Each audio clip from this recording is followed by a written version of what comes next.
আজকে আমি দেখাবো কিভাবে গুটি কলম করতে হয়। প্রথমে একটি নির্বাচিত ডাল বেছে নেব, তারপর ওই ডালে যেখানে গুটি কলম করা হবে সেখানে পাতাগুলো কেটে ওখানে ছুরি দিয়ে কাটতে হবে। বেশি কাটা যাবে না, গায়ে সবুজ অংশটি তুলে সাদা অংশটি বের করতে হবে।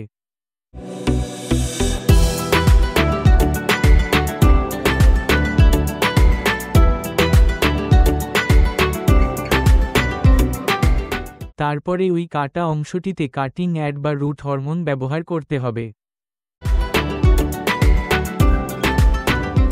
তারপরে ওই কাটা জায়গাটিতে মাটি বা মস দিতে হবে।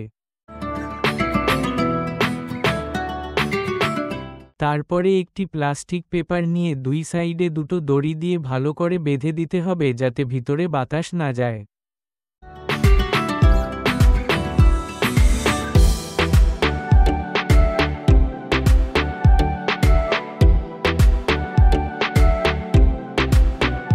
এইভাবেই খুব সহজেই কোনো গাছের গুটি কলম করা যায় বা এয়ার লেয়ারিংও বলা হয়।